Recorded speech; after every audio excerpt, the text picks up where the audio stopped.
So you've got a Mac and you are ready to connect it to the internet. Well, your Mac comes fully ready to be connected to the internet. However, it must have an internet connection to connect it to. Before diving into the web browser Safari, let's first quickly go over how to connect to the internet in your own home or workplace. To do this, you'll first need to get something called an ISP, which stands for Internet Service Provider. An ISP makes it possible for you to have your own Wi-Fi hotspot in your home or workplace. This is how it works. First, we contact our local internet service provider. They vary depending on your location, but some of the top ISPs are Comcast, Time Warner Cable, Verizon, Cox, AT&T, and many others. Contact one of them and let them know that you are interested in getting an internet service plan for your home or workplace. They range in cost depending on your provider, but once you've signed up for a plan, they'll then send you something that is called a modem. This is a small box that connects to your cable or phone line in your home and interprets the internet signals ready to send to your Mac. Most modems are also wireless, so they can create a Wi-Fi hotspot so you can browse the web anywhere in your home. However, some modems do not have wireless capabilities, and for that reason, it may be required that you purchase a wireless router, such as Apple's Airport Extreme base station. It connects to your modem so it can send out a wireless Wi-Fi signal so you can connect to the internet anywhere in the home or workplace.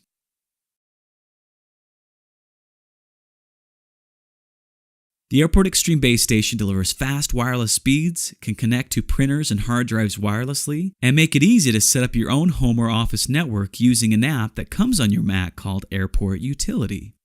We'll get into the details of the Airport Utility in a separate lesson, but with just a little setup, you can turn on Wi-Fi on your Mac and start using the internet in your home or office freely on your own private network. There are many public places that offer free internet, such as many McDonald's restaurants, Starbucks, many hotels, and more. To connect to one of these public hotspots, you must first turn on something called Wi-Fi, which is short for Wireless Fidelity.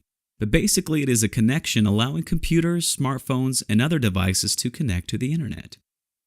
We turn on Wi-Fi by clicking here on the menu bar and choose Turn Wi-Fi On. Once on, it will start searching for Wi-Fi signals and list the available Wi-Fi networks we can possibly connect to. The networks with a lock icon next to it means that it's a private Wi-Fi hotspot and you have to have a password in order to connect to it. If it does not have a lock icon next to it, that means that it is public and you can join it without entering any password. However, we always recommend finding out who the Wi-Fi hotspot owner is and ask permission before connecting. Once connected and you see a strong Wi-Fi signal, your Mac is now connected to the internet and is able to do some wondrous things. You can now send emails with Mail, send messages, browse the web with Safari, and much more.